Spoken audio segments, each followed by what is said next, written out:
Hello दगड़ियों सा ठीक ठाक हुएला घार बूणी आज मैं भागपतम लगा आज भागपत सातों दिन से अरे लाल कपड़ा पहन बोरा हूँ अमी लाल कपड़ा ले जा रो देख लियो अरे तब रॉयल गार्डन मिलो तुम थी हेलो आप पहुंच गयो रॉयल गार्डन में और भागपत सुनो अब वीडियो लाल बत्ती ते जैली आतरा देखनो छो और भागपत तुम कृष्णा राधे राधे हरे राम होकर के कुछ कह भी नहीं पा रही। कृष्ण स्वयं ही कहने लगे, बोले क्या पतियों से झगड़ा हुआ है? देखो गोपियों, पति भले कैसा भी हो, वृद्ध हो, जरा जीर्ण हो, कुपित हो, क्रोधी हो, लेकिन तब पर भी एक सती स्त्री का कर्तव्य है पति की सेवा करना। तो वापस घर में चली जाओ। अरे ऐसे जंगल में ज्यादा समय तक रहते नहीं।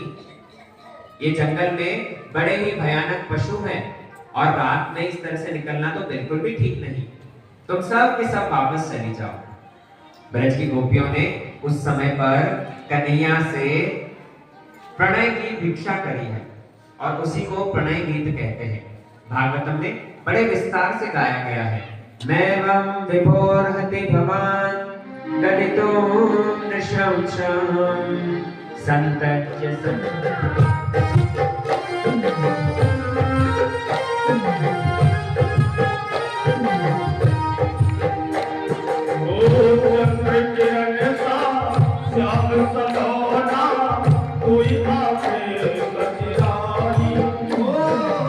कृष्ण कहने लगे मेरे कुंड से ही जल ले लो। राधा रानी कहने लगी नहीं नहीं, हम तुम्हारे कुंड से नहीं, हम तो मानसी गंगा से जल लेकर के आएंगे। इस कुंड से लेकर मानसी गंगा तक सारी की सारी गोपियां खड़ी हो गई। कलशी में जल ले करके और मानसी गंगा से इस कुंड को परिपूर्ण किया गया और इस कुंड में समस्त ब्रज गोपियों ने स्नान किया और स्नान करने के उपरांत कृष्ण और राधा रानी दोनों के दोनों परस्पर खड़े हैं। आसपास में वार्तालाप करते करते सारे के सारे तीर्थ स्थान वहां उपस्थित थे। कन्हैया मानो सारे तीर्थ स्थानों को इंगित कर रहे हैं। बोले देखो अभी तक तो तुम्हें केवल मात्र मेरी कृपा प्राप्त हुई है। जब तक श्री किशोरी जी की कृपा प्राप्त नहीं होती तब तक तुम्हारा तीर्थ भी तीर्थत्व माना नहीं जाएगा, तुम्हारा भी जीवन व्यर्थ का व्यर्थ ही रहेगा। इसलिए सारे के सारे जा करके किशोरी जी की चरण में चले जाओ। सब तीर्थों ने जब किशोरी जी की शरण ली है तो उस समय पर सब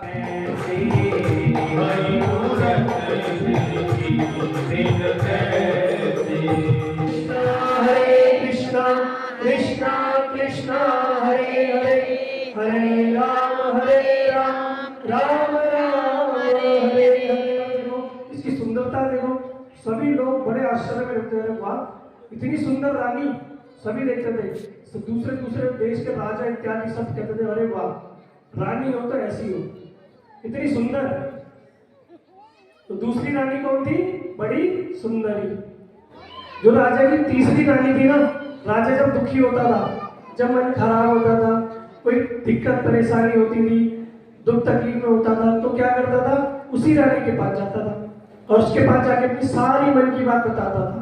आज मेरे साथ ऐसा हुआ, आज मेरा मन खराब है, आज दूसरे राज्य में आक्रमण कर दिया, आज प्रजा में ऐसा हो गया, आज घर में स्थिति, सारी मन की बातें उसको बताता था।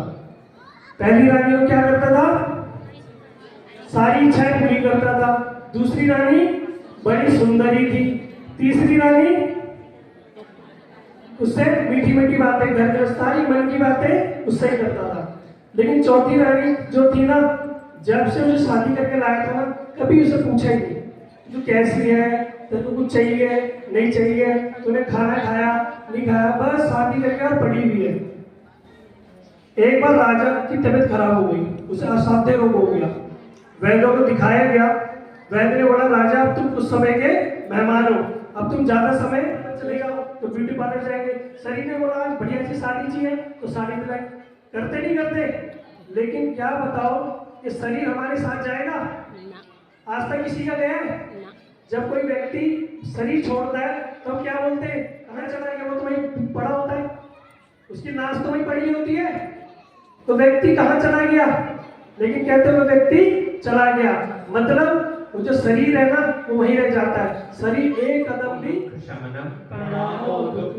अर्थात यस्य कस्य भगवान भगवान के नाम यदि कोई करता है, भगवान के नाम का यदि कोई आश्रय लेता है तो उसके ही सारे पापों का निवारण होगा, है ना। अच्छा ऐसे पुण्य आत्मा है कि जिसको लगता है कि वो अपना स्थान दे सकता है ठाकुर जी के लिए, उसकी तो कहते हैं सारी पीढ़ियां मुक्त हो जाएंगी। अगर किसी की इच्छा है, किसी के पास कोई स्थान है, तो हमसे हमें बताना, हम वहाँ पर बड़ा सुंदर राधा कृष्ण का एक बड़ा सुंदर मठ मंदिर बनाएंगे और भगवान ठाकुर जी वृंदावन से यहाँ लाके, ठीक है। तो बस आप लोगों का सहयोग चाहिए। हमने भजन बहुत बार सुना है, मीराबाई कहती है जिन जिन ने ये मोती लूटे वो सब माला माल हुए, माया के जो बने पुजारी आखिर वो कंगाल हुए। जिसने सारा जीवन केवल मात्र पहली रानी, दूसरी रानी, तीसरी रानी के लिए समय निकाला, अंतिम समय पे उन लोगों को मुंह की खानी पड़ी, रोते रोते बिलखते बिलखते गए हैं। लेकिन जिन जिन्होंने ये असली मोती इकट्ठे किए, जिन जिन्होंने भगवान का नाम रूपी धन एकत्रित किया, वो व्यक्ति मालामाल हुए। ये भगवान का नाम ऐसी एक संपत्ति है जो कि हमारे साथ अभी भी रहती है। उनके तो कई सारे उदाहरण हैं इसके। पायो पायो जीवन राम रतन चोर नहीं ले लूटे नहीं जावे, चोर नहीं ले लूट नहीं जावे, चोर नहीं ले लूट नहीं जावे, चोर नहीं ले लूट नहीं जावे, देना दे दो सवायो पायो जीवन राम रतन पायो जीवन राम रतन पायो। जन्मों जन्मों की पूंजी पाई,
समय संक्षेप है इसलिए ज्यादा उसमें नहीं जाएंगे, लेकिन तुलसी सेवा सभी को करनी ही चाहिए। प्रत्येक दिन तुलसी में जल दो।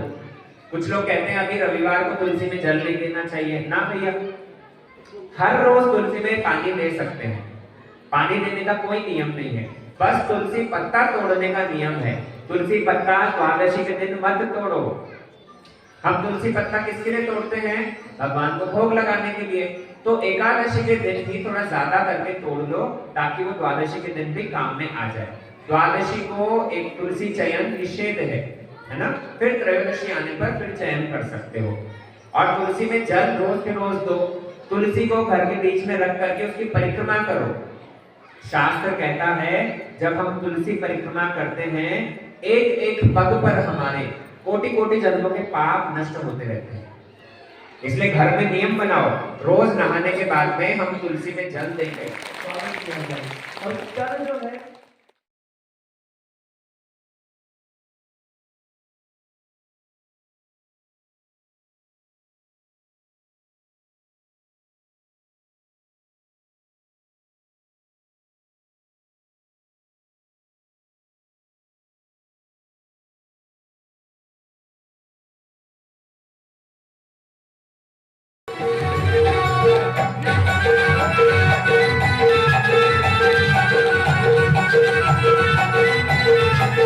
राधे राधे, हरे कृष्णा, लड्डू गोपाल की जय हो।